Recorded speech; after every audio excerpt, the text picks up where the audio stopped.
Okay, what is this?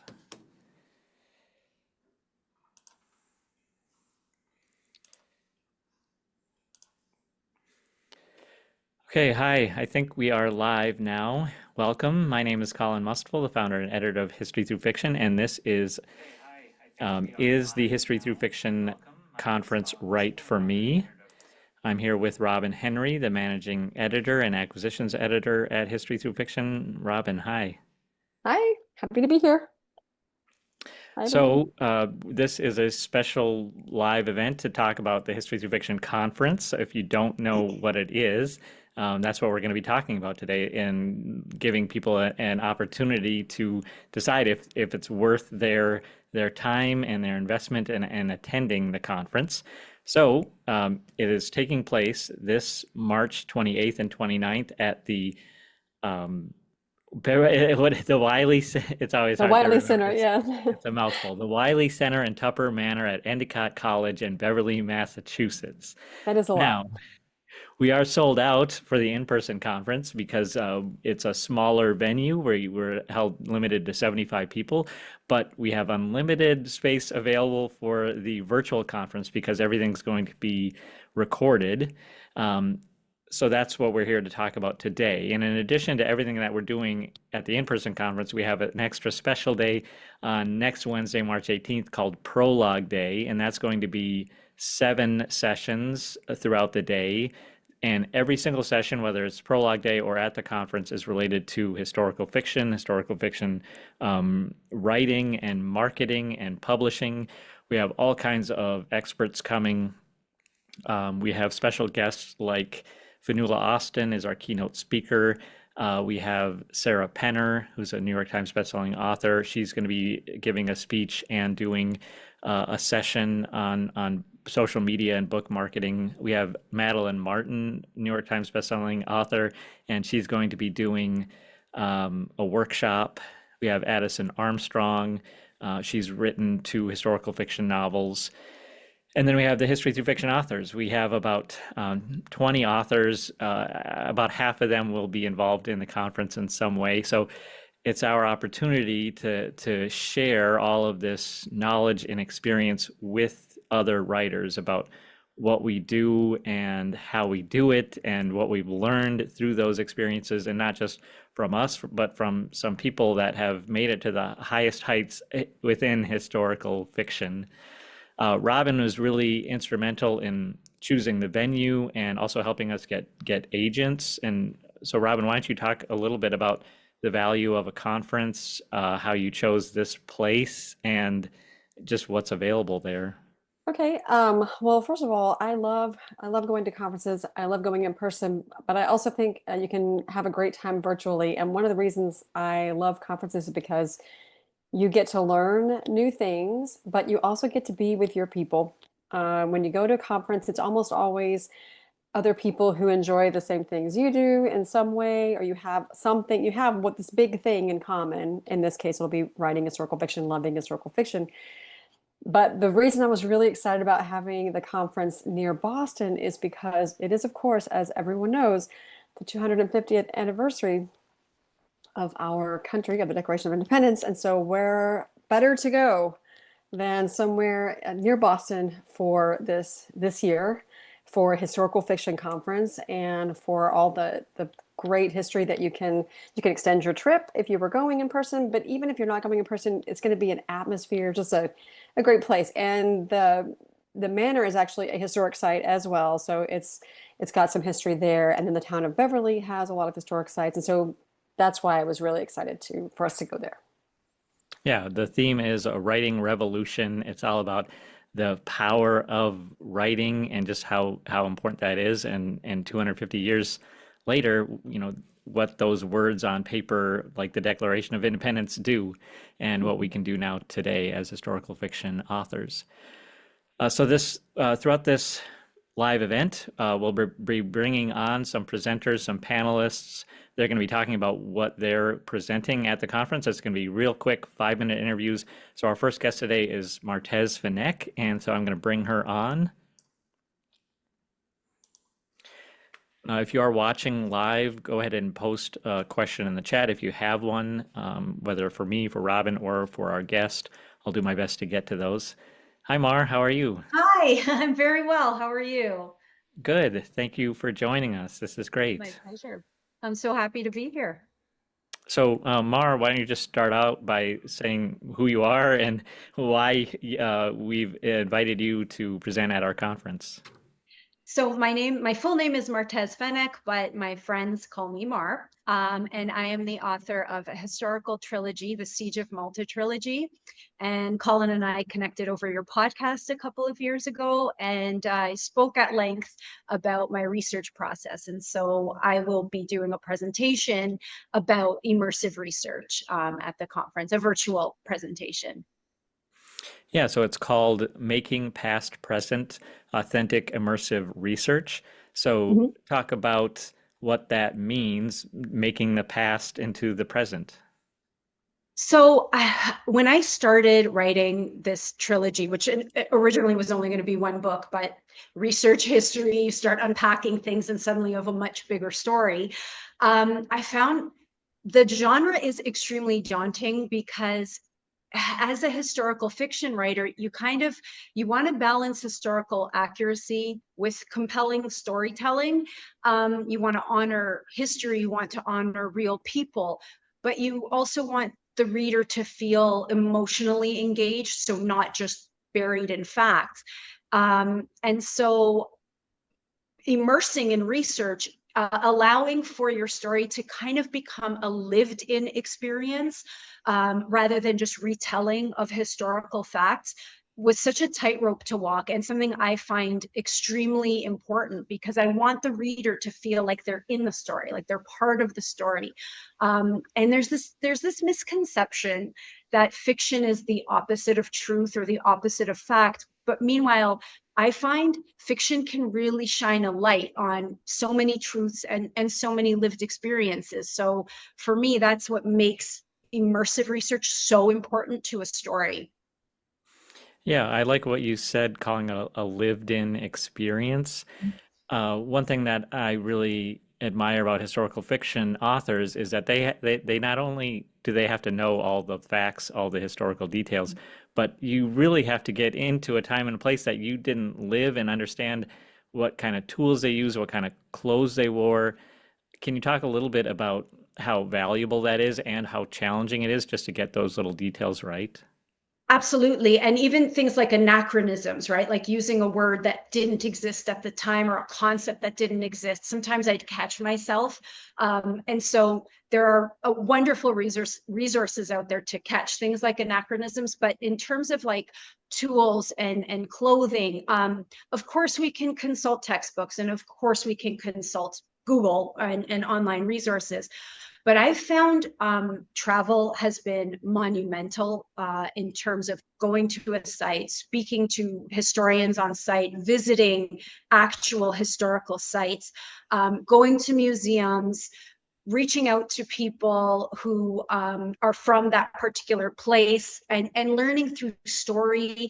I find that has been such an amazing experience, again, because it's lived in, it's actually seeing, it's touching, going to archives and libraries and being able to handle documents that were written 5, 6, 700 years ago, with permission, of course. But so it can be challenging, but when you love history as much as we all do, it's so much fun. I think the challenge for me is never under researching, it's over researching. It's going down that rabbit hole, and suddenly I'm an expert in embroidery hoops and split stitches, and these serve zero literary purpose whatsoever. So I think that's where my challenge lies. It's because the research part, it's so much fun, and I don't find it that challenging. Sometimes getting it right can be challenging because there are so many different accounts of what happened. So sometimes you might need to pick the one that serves your story best, or you cross-reference and kind of find the truth therein.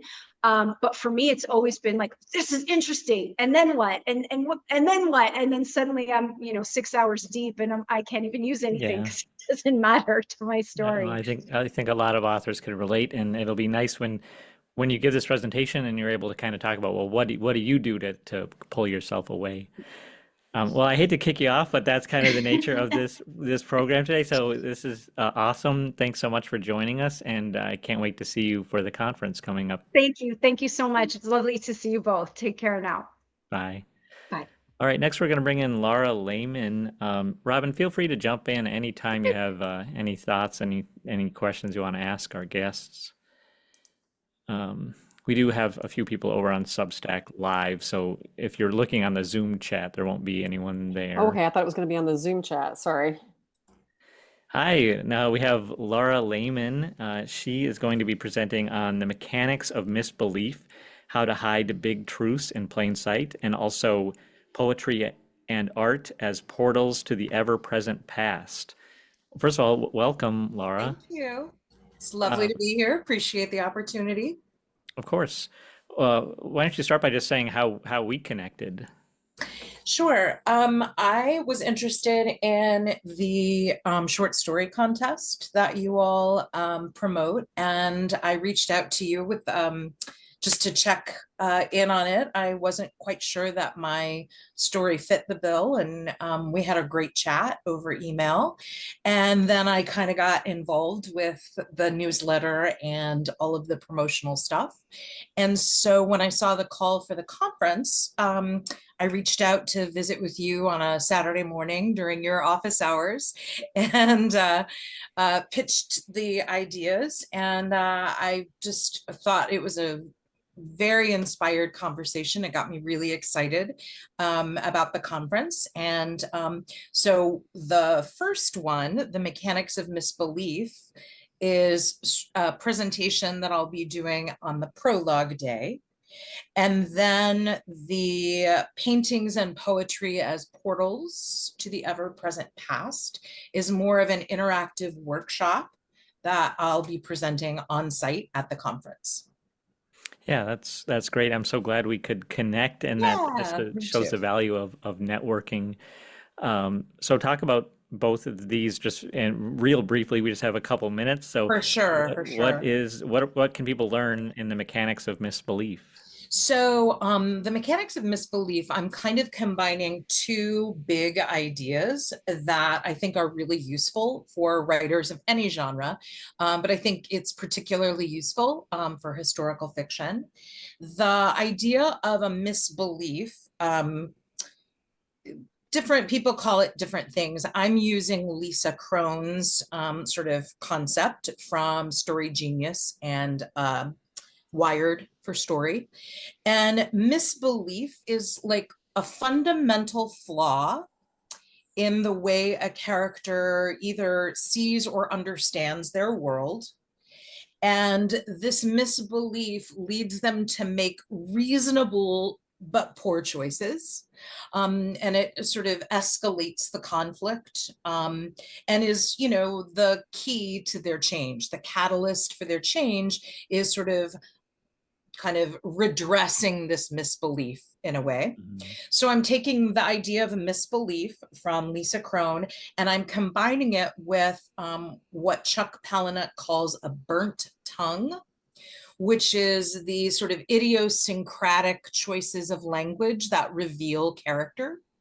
And so my concept for this is to marry the character's misbelief with some kind of mechanical error or some sort of example of how that misbelief sort of translates into their expression. So the hope is that it will both reveal and conceal kind of simultaneously. And so I think that could be a really useful tool for any writer. We want as readers to be swept up in narrative, but we also need access to, information about their psychology and all of that. So I think that could be a useful technique for any writer, really. And then for the second piece, and I realize I'm running out of time here, the second, the live presentation is an interactive workshop where the purpose of it is to take poetry and paintings from specific time periods and use them as prompts to sort of gain access to what it felt like to be alive at the time. So I feel like that is a really useful tool. I'm presenting it as a way of generating authentic ideas that are grounded in historical context. And I'm hopeful that any writer who attends that workshop will not only have some material at the end of it, but then be able to take those techniques that I've taught them or shared really with them and use it in their own work. So choosing material that would then be perfect for whatever they're working on and applying the same, technique. Sure. Well, those both sound incredibly fascinating. You're getting deep into craft, and I'm just so glad you're able to offer those valuable sessions. Thank you. I appreciate it. I'm really looking forward to it. Well, thank you, Laura, and Got we'll it. see you on next Wednesday. All right. Sounds great. Thanks so much. All right, next we have Jillian Forsberg. She's a history through fiction author, and she will be presenting the archetype of animals, and she will also be doing a panel, How Do I Know When My Novel is Ready? Jillian, hi, how are you? Hey, I'm great. I just baked cookies with my kids, so life couldn't be better right now. Yum. Yeah. That's great. Well, thank you so much for joining us. Why don't you talk about the archetype of animals? What does that mean? Why are you the person to give this presentation? Yeah, so I actually was thinking about why I get so many positive reviews for my novel, The Rhino Keeper, specifically about Clara the rhino. For viewers who don't know, my book is about an 18th century animal celebrity, Clara, who traveled Europe for 20 years with a Dutch ship captain. A true story. The first animal celebrity, one of those things that kind of makes you go, what? And I get reviews about all kinds of things for that book, but almost all of them, positive or negative about the entire book, have said, I love Clara. 5 stars for Clara. Clara put this over the top for me. And it's almost like the readers don't remember that I actually invented that as a character. Yes, she's an animal, but I had to put personality behind her, do the research to figure out how rhinos act, what they did in historical times, how they were perceived in different time periods. And I was thinking about how often authors will have animals be like tertiary characters and what that means as far as literature goes. And in doing more research about this, animals in literature have a ton of symbolism around them. And, a black cat can symbolize witchcraft or something a little bit spooky, and a big draft horse has a different meaning from a small, thin pony. And so my presentation is going to be about how to write animals not only as symbols, but as worthwhile characters, even if they don't speak, and how that can actually transform the reader's experience within your own novel writing. Most historical fiction books have animals because they were a main form of transportation, but a lot of them will have like animal sidekicks. And I love an animal sidekick personally, but it's also like, what does the lion mean? What does a goat mean? What does a butterfly flying past your character actually mean? Do you want to add meaning to those things, or do you kind of want to, tamp it all down and just have it be a side character when it can actually hold much more literary importance for you and for the reader? And then I always think about this. I love to write animals because they're kind of an equalizer. So if you have a dog, everyone roots for the dog. It doesn't matter if you like, the villain or the protagonist or what political spectrum you're on, or if you're male or female, or if you're Christian or Muslim, most people will root for the animal. And in this presentation, I go into why. Why do we root for the animal no matter where we come from? Why is it something that historical fiction authors actually need to do more research into? Because cats in 18th century France were considered dirty animals. And so people didn't really have cats back then. So it's, how do you research an animal? How do you make sure that your audience is understanding the meaning behind the animal with all of the nuance that can go into it? It's been a lot of fun to research this so far. And I really can't wait for everyone to see my presentation on it, because I pull up so many historical pieces of art and I talk about things like Black Beauty and Call of the Wild and Old Yeller, and why we remember the animals more than we do the peoples in those novels. So yeah, that's going to be what I talk about. And I'm doing that because all of my novels have animals as not tertiary characters, as well, they have to be tertiary because they don't speak in my novels, but they are front and center all the time. And I think that that's really important for my career going forward. It's kind of my niche. And it's been really fun to dive into those and find out what voices could never actually formulate words that have stories that need to be told. Yeah, so many interesting facets to writing an animal. They're not just an object in the background. And they say so much about themselves, but about the people as well. And in fact, when I was drafting my novel yesterday morning, I decided to include a cat thanks to you. I thought of Primrose from uh, from the Rhino Keeper and like what it says about that person. So I think that'll be really great for people to get to see from your perspective, having now done it so much, like all the different elements you have to think about when writing that animal into the novel. And I'll also talk about how to research it properly. Animals are great because unlike people, through generationally, they don't change that much. So, and rhinos' habits in the wild in the 18th century are probably the same if they live in the same environment. Things haven't drastically changed there. Their habits and the way that they form companionship with people, all those things are generally speaking about the same from what I understand. And it's like, well, I had to go meet lions, I had to meet a monkey, I had to meet a rhino. It's like, how can I be brave enough to reach out to a zoo or a wildlife rescue and do that? So I actually give tips on how to reach out to experts. Most of the time, those zookeepers and wildlife experts are thrilled that their species is going to be highlighted and spotlighted in any kind of research or fictional work. But it can be a little intimidating to say, hi, hey, I'm writing a story about lions. Can I come meet yours? And that's exactly what I did. I fed lions and rhinos, and it's quite an experience, but it does take some bravery. And so reaching out to those experts can be intimidating, but I have guidelines on how to do it and best practices for how to be respectful during those experiences as well. Yeah, well, it's going to be a very valuable session. Jillian, thanks for joining us today, and I look forward to seeing you at the conference. Yeah, I can't wait to see you. All right, I'm going to bring on Alina Adams next. Bye. Bye. Bye. Hi, Alina. Sorry to keep you waiting. The 5 minutes go very fast. I'm sure. Hi guys. This is Well, why fun. don't you? I've Yeah. never done a Substack live, so hi. Oh, well, welcome to Substack Live. It's another thing you can add to your repertoire, I guess. Well, why don't you tell everyone who you are and what you write? I'm Alina Adams. My latest history through fiction book is right there over Colin's shoulder. Go on pretending. The other one is My Mother's Secret, a novel of the Jewish Autonomous Region. I'm sure it's somewhere. You've published so many books, Colin. We can't even get them all up on the I, wall. I have them on my ceiling too. Oh, okay. That's so cool. That's Great. awesome. So the Um, workshop that I will be doing at the History Through Fiction conference is called Telling the Untold Tale, Finding and Writing and Selling the Historical Fiction Nobody Else Is. And I'm doing this with my friend Kira Davis Lurie, who has a novel out called The Great Man, which is it's a retelling of The Great Gatsby set in the African American community in Los Angeles in the 1930s, a very affluent community.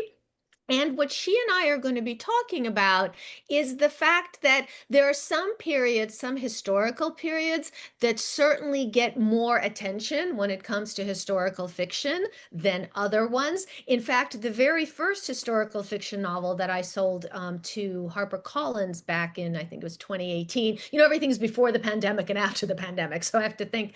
I was talking to my agent at the time, and she said to me, editors are telling me that they're getting really tired of World War II books. They feel like they've told pretty much every story possible in World War II. And I said to her, so you would like me to write a story about Jews suffering in a different time and place? And she said, yes. And I said, I can do that, which is why The Nesting Dolls is set in the Soviet Union in the 1930s and in the 1970s. And My Mother's Secret, a novel of the Jewish Autonomous Region, is the first book that I did for History Through Fiction. And that is set in the Jewish Autonomous Region in the Soviet Union called Barabajan. in the 1930s, and in a prisoner of war camp. I did do World War II, but it's a prisoner of war camp where they have American and Soviet soldiers together, and that's not really an area that's been covered a lot. And my most recent book, the one over Colin's shoulder, Go On Pretending, takes place in the Soviet Union in 1957, when the Soviet Union, and this is one of my favorite fun facts, threw a pro-democracy festival in Moscow. And it goes through to the collapse of the Soviet Union. Spoiler, the Soviet Union collapses, and into Rojava, which is a region in the Middle East, in Kurdistan, which we're actually been hearing about quite a bit lately because the Kurds have actually joined in the war. But it takes place in Rojava, which is an area where the women's revolution took place, where basically there are groups of women, military units that are holding off ISIS. So these are all areas that I have personally have not read a lot of books about, and I read a lot. You can look behind me now. I read a lot. And so the workshop will be on helping people find what stories they have that they can tell, which might be interesting to editors, because it's not another World War II book. It's not another, I mean, what other time periods are there? Civil War book. It's actually something fresh and original. And everyone has this because everyone comes from a place where their family, they might have family history stories, or they come from a town which might have some local legend that can be turned into a story. So that is what Kira Davis Lurie and I will be doing. We will be helping people come up, sort of look through their lives and through their areas of interest and see what stories they have inside of them, which they can then write and sell. Sorry, I was distracted there. I don't have to rush you off because our 625 guest is not in our waiting room yet. So congratulations, Elena, you got more time to talk. Oh, okay. I can speak a little slower now. Yes. I would get all the information in. Well, I mean, Colin, that's something that you do. I mean, your historical fiction novels take place in a history that maybe isn't as well known or as well covered. Mhm. Yeah, well, you have your title, the and selling part is in parentheses because that is an interesting element of it is, yeah, there's something of interest, something in your background, something where you're from that's really catches your interest, but is it going to sell? And there's that balance between what sells and what you're passionate and interested in. So I imagine you'll kind of be talking more about that as well. I, Yes. I do want to add what I love about Go On Pretending is how you draw a line from in history from 1939 to 2012 and all the political ideologies at play. And now we're seeing, I mean, we're seeing it right now before our very eyes in the Middle East. Maybe Yes, just talk I start with the Spanish Civil War. Spanish Civil War, take it through the Soviet Union, through Khrushchev, through Brezhnev, through Gorbachev and his collapse, and then into the United States, where we see the political shifts, like who's the enemy? No, it's the Soviets. No, it's the Middle East. No, it's something else, until we end up in the Middle East. But the ideas, the ideals that people think that they're fighting for, those don't change that much. The location may change, the people may change, their rationalizations may change, but the idea, sort of the crux of it, seem to remain the same. Yeah, it's just so interesting to see it played out on the page. And I know how much work you do in the research to be able to draw those events and people out and connect them all together. So I think that's really wonderful. We do have Lindsay Marie Morris has joined us now. So I'm going to bring her on. But Alina, thank you so much. It's going to be a great conference, and we're glad that you're a part of it. We'll see everybody in Boston. Although, as my husband pointed out, it's not in Boston, it's in Beverly, Massachusetts, right? It's close. Find it. So see everybody there. Bye. Bye. Yeah, I love her Nesting Dolls book and her second one that she published with you. I love that one too. Those are both really good. In case anybody's looking for reading recommendations, those are both highly recommended. Hi, Lindsay. I got I've got you. I had you on at 6:25, so we might have to just do like a condensed 2-minute version because I also have Janice Robinson Daly in the waiting room. So tell us who you are, and you're doing From Family to Fiction. What is that about? 25. So we might have to just do like a condensed 2 minute.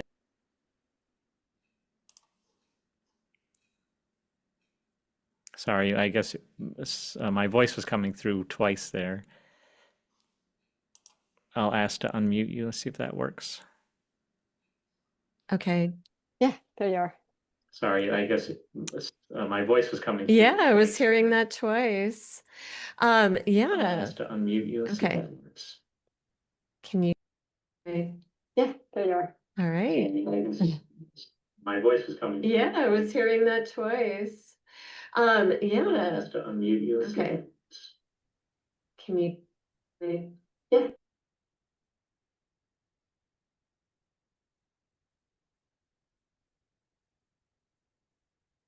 Okay.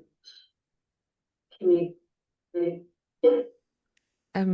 Shoot, I don't know the. There's something technically wrong. Yeah. Hold on. Oh. Okay. Okay. Well, I guess we'll move to Janice Robinson Daly. She's in the waiting room. And maybe we can bring Lindsay back on. Yeah. Hi, Janice. Welcome. Hello again. Yeah, thanks so much for joining us. So you will be, your title of yours is a hashtag. Tell us what you'll be presenting at the conference. Great. Well, thanks so much, Colin. I'm looking forward to welcoming everybody to my home state of Massachusetts, where the Patriots still live on. So I will be speaking about literary citizenship, or as the famous Massachusetts hero, President John F. Kennedy said, as they say on my own Cape Cod, a rising tide lifts all boats. So that's what we'll be talking about, is how authors can lift all boats, how we can work collaboratively to support each other, grow within the writing community, and have everyone realize success. And that will only happen when we do band together. And I'll be sharing lots of different ideas of how to network. And folks will have already taken the first step by coming to the conference to meet people in person. And then we'll also be talking about, how it can be a two-way relationship with other authors. And everything from beta reading, critique groups, up to cross promotion. How do you get an author blurb from even a best-selling author? Big names are out there because they're willing to help. It is a very supportive community that we're living in and working in. And I'm happy to share how we can look at that and make sure that our books are getting out there and that other books are getting out there. And not just the books from the big name authors, but from those of us who might be with an independent press or self-published as well. Becomes even more important, I think, to fully immerse yourself into the community. So it'll be a lot of my giving tips, but it'll also be a dialogue. And I will be asking folks to share their ideas so that we can learn from each other of, what has worked for them and what hasn't, because sometimes that's even more important, to know where kind of the pitfalls are, or Yeah. I thought it was a great idea, but not so much. So we'll hopefully get some sharing of stories in that respect as well. And then really have everyone leave the session hopefully with one clear, actionable strategy that they want to immediately implement based on where they are in their own writing journey, for their current work in progress or book launch that might be coming out. So I'm hoping that people will learn a lot of what it means to be a good literary citizen, and can pay it forward and pay it backward as well. I just think that's so valuable. I definitely am. I am a case study in what not to do. I've definitely been very transparent about, okay, I tried this, it didn't work. I tried that, it didn't work. But I love this idea that we're not out here competing against each other. We're working with each other. And I also like that I'm sure you're going to have at least a dozen tips. It might be too many for everyone to do at once, but you said you're going to just give one thing to implement when they go away from this session. Right. Let everyone kind of take in throughout the session and then identify what they feel comfortable in doing as a first next step. Once they get home and unpack and sit down at their desk again and evaluate, okay, where am I?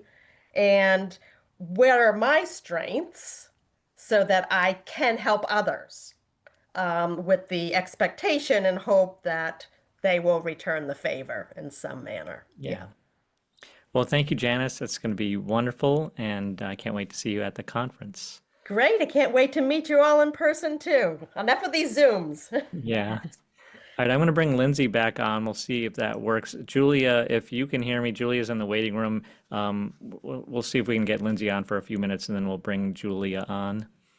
Okay. Bye, Janice. Hi. All right, it says Lindsay is joining. Okay.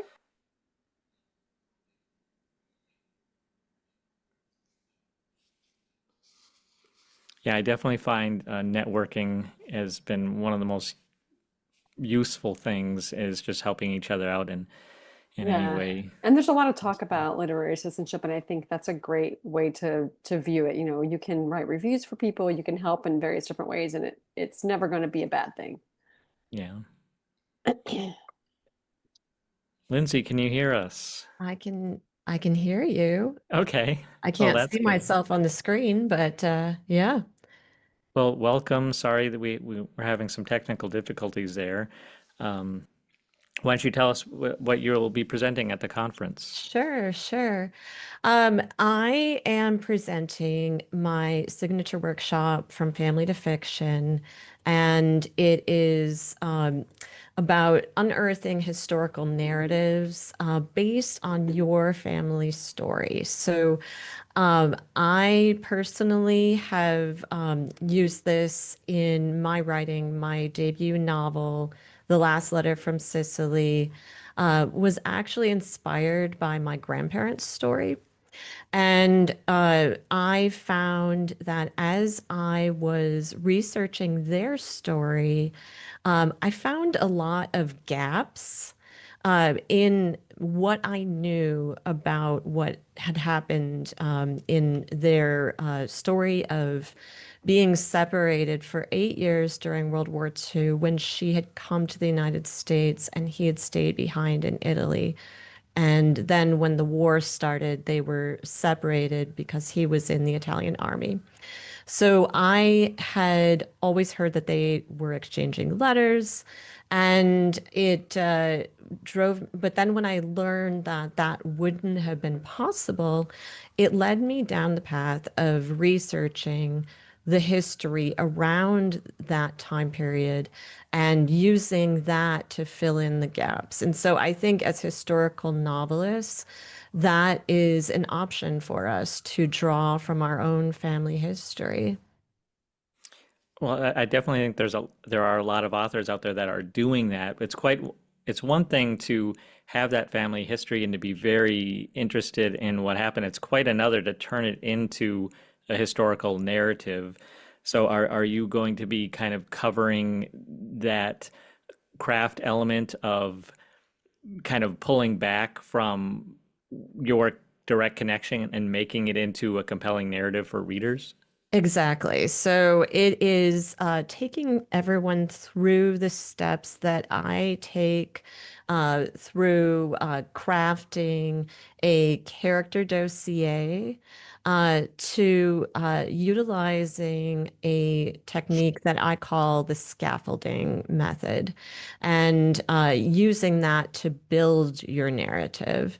So taking people through the research side of things, to which is essentially your um, archaeology hat and your archaeologist hat, and then transitioning to your builder's hat. So going from unearthing to actually building. Well, I think that'll be very valuable for writers, a lot of writers out there. So I'm so glad that you're able to join us, and I look forward to your presentation. Great. Thank you so much, Colin. All Yeah, right. thanks, Lindsay. All right. Bye-bye. All right, next we're going to bring on J.E. Viner. She's a history through fiction author. She's the author of The Wretched and Undone, which recently came out in audio, if you like audiobooks. Julia, hi. Hey there, how are Sorry, you? sorry to Hey. keep you waiting. No problem.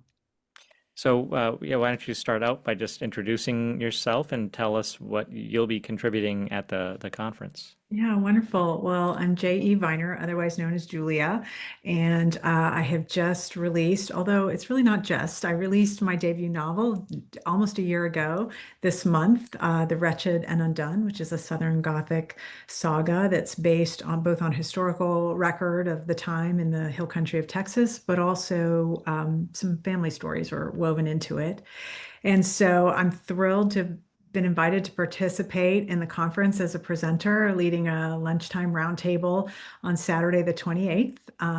I hope it is something folks will grab their lunch and come and join and really embrace the spirit of a roundtable. Because while this writing can be a lonely business, if you're struggling with what the topic of this will be, which is honoring silenced voices of the past, you're not alone. So hopefully you will bring your challenges, your stumbling blocks, your hurdles, and maybe even a success or two to share with others. And I hope to be able to moderate that conversation. Can you talk a little bit how you do that in your own novel, The Wretched and Undone? Sure. Well, so I come to the writing of novels and fiction as a trained historian, a Russian historian, which didn't really help me for Texas history, but it provided at least a framework of how to think about things. And for me, it was very much understanding social, political, economic context, understanding what was the dominant narrative, if you will, or what were the stories out there, and more importantly, what were the stories that weren't out there. And as I began to build my character, ask those questions any historian asks is who has agency, what do they do, and perhaps why do they do it, or at least try to ascertain why they've done it.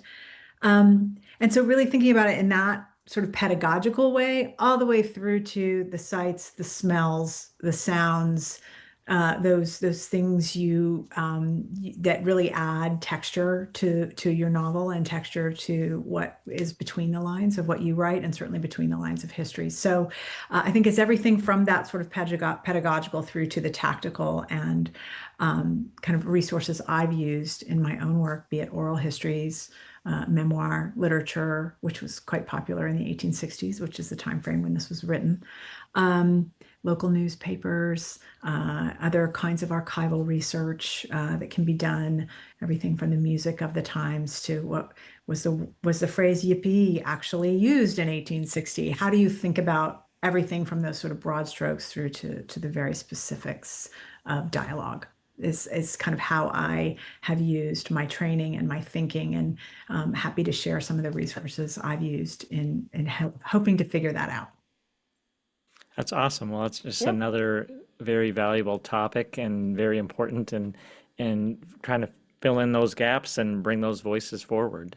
Yeah, I hope we can spend a little time too, Colin. One of the questions that you've posed for the entire conference is challenging dominant narratives. How does historical fiction do that authentically?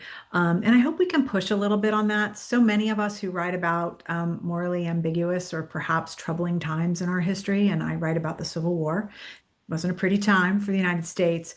How we think about writing all of the voices at that time, lifting up voices that maybe weren't heard, but not disposing entirely of the dominant narrative, because it is what it is, and it's very important in juxtaposition to some of those silenced voices. And it's a difficult time right now. There are some pretty violent swings of what is okay to do or say, or what is okay to talk about versus not.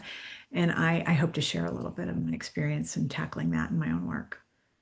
Yeah, definitely. I think the most important thing is just to have the discussion, not to shy away from it, but to confront it and decide, where to go from there, and how to convey those silenced voices, and when and whose voices should be heard. And yeah, so I think that's really amazing.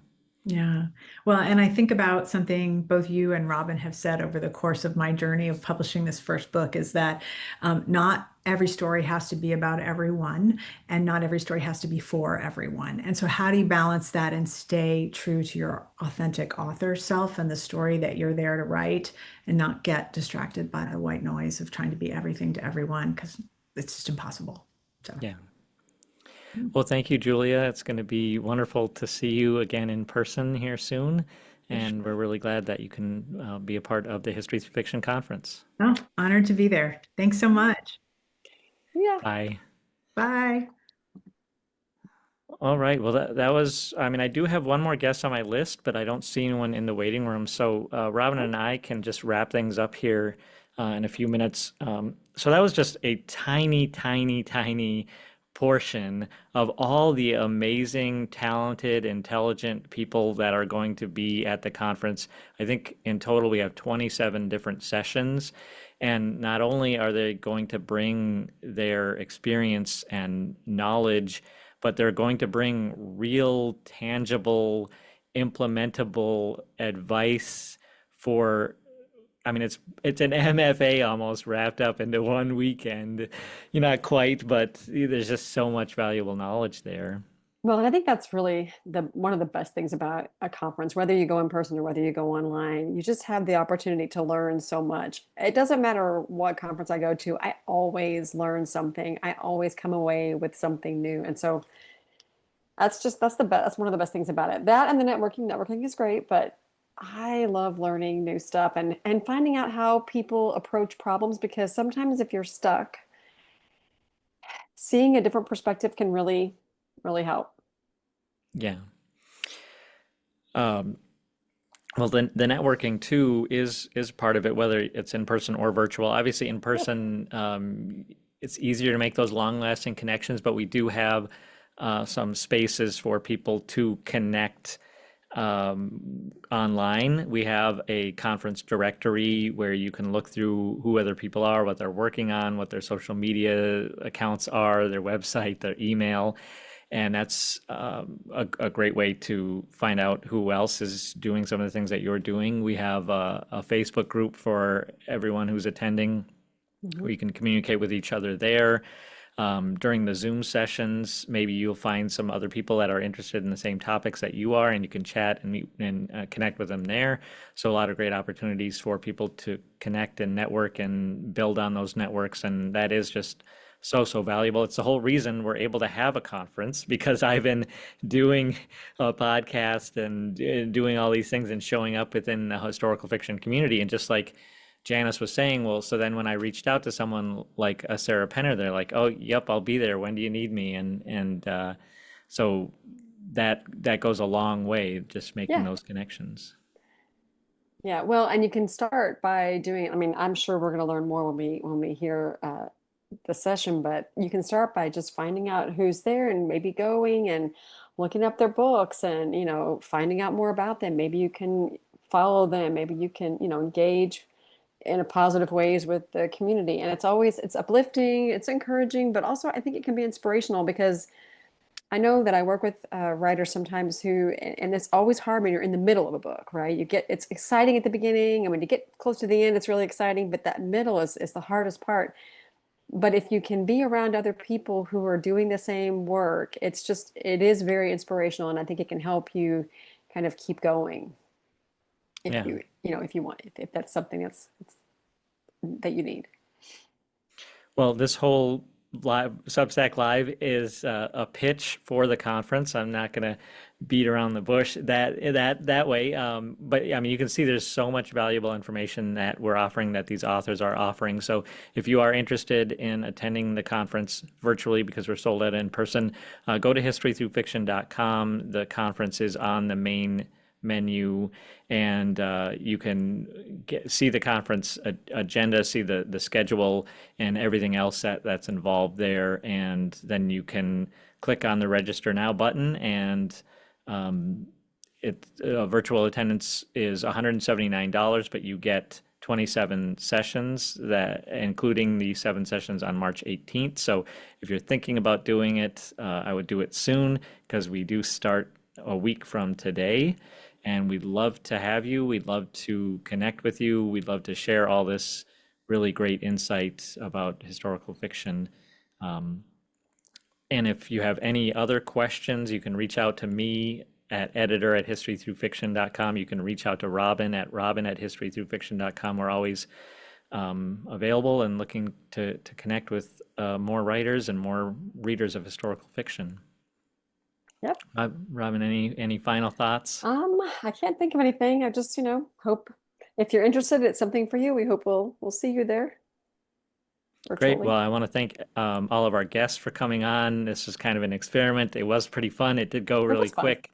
And I'm glad that we did it. And I want to thank everyone who attended live and anyone that's watching the replay. We're glad that you're here, and we hope to meet you at the History Through Fiction conference. All right. Good night, everybody. Bye.